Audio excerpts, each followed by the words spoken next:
En date du 19 avril 2018, dans les enceintes de l'Institut français du Burundi, s'est tenu un café littéraire qui était animé par de jeunes auteurs et slameurs burundais, Ezekiel Ndayizeye et Florette Habonimana, tous membres de l'équipe Jeunes Talents.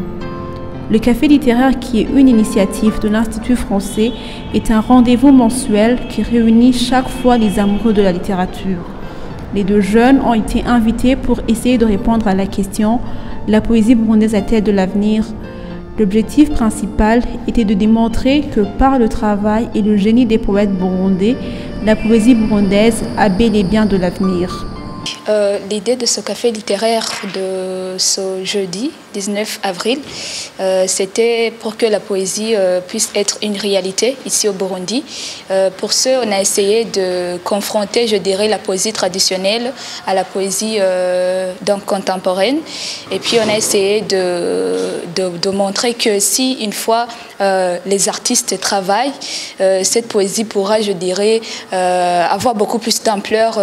Donc on pourrait faire vivre cette poésie traditionnelle ou bien aussi perfectionner avec cette poésie, je dirais, contemporaine qui a déjà subi pas mal d'influences étrangères.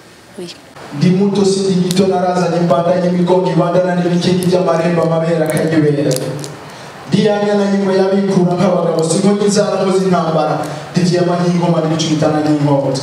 Alors, ce que je peux souligner, c'est que quand on a pensé à cette activité, on avait déjà constaté qu'il y a une certaine richesse poétique qui s'opère. Alors, on s'est dit comment préparer vraiment les jours à venir pour la poésie burundaise. On a imaginé cette activité juste pour interpeller les jeunes. Parce qu'il ne suffit pas tout simplement de déclamer des textes, mais il faut penser à la qualité. Et à voir ce que nous avons vu aujourd'hui, nous espérons que demain ou après-demain, il y a des œuvres littéraires de qualité qui vont commencer, n'est-ce pas, à apparaître, n'est-ce pas, à naître, n'est-ce pas, dans le cœur des jeunes burundais qui vont continuer à pratiquer la poésie. Alors, je pense qu'on peut passer à la partie pratique. On va vous montrer, on commence avec Akazehe. On va vous montrer l'Akazehe, donc cette forme de salutation, comment elle se présentait. Il était aussi question de voir que le travail qui est fait par les poètes contemporains pourrait s'harmoniser avec la poésie des temps anciens, notamment amazina y'ubuhizi, ibicuba, akazehe, gucura intimba, gukokeza, guhoza umwana, etc.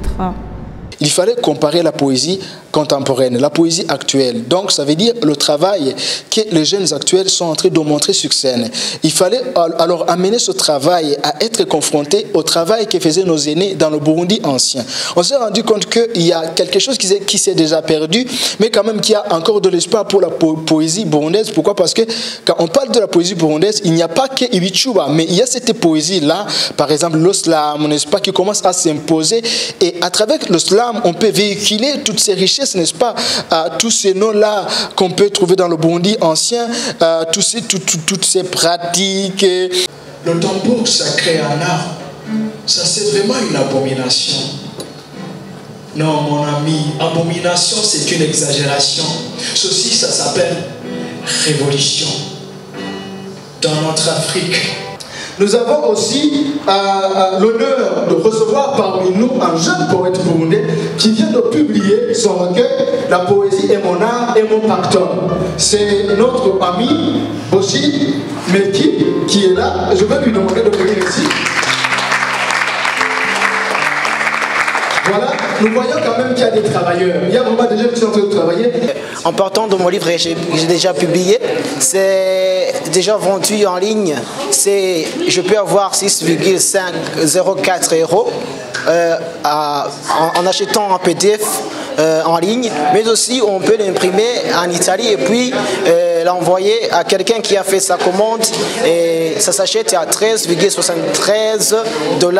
Alors, quand j'essaie de voir, quand on essaie de faire son œuvre et qu'on le produit bien, on peut avoir quelque chose. Alors, la poésie burundaise a vraiment de l'avenir pour quelqu'un qui est fier de son art. Nous faisons des sottises quand on est jeune, une partie de nous-mêmes fermée. Au cours de ma découverte, je me trouve un Eldorado. J'ignorais le trésor, laissant les lanternes derrière mon dos. mais j'ai choisi le chemin glissant vers toi. Avec toi, on marchera à grands pas et on ne se retournera pas. Je te parle à toi, toi capable d'entendre et non d'écouter. Avec toi, on prédira le futur, on créera le meilleur. Avec moi, Charmy. Partant de l'histoire burundaise, on nous a parlé de la berceuse. Et puis aussi Amadina abariko bararagira bavuga. Donc tout ça aussi, ça montre que la poésie a débuté depuis longtemps ici au Burundi.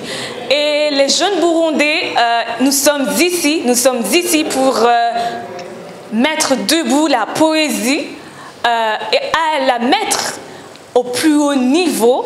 La séance a été clôturée par un débat entre les animateurs et le public qui était constitué par des slameurs, des étudiants, des journalistes et professeurs de l'Université du Burundi. C'est sur les conseils du président de l'Association des professeurs de français du Burundi, Joseph Mukubano, et recommandations de deux animateurs, Ezekiel et Fleurette, que le café littéraire a pris fin.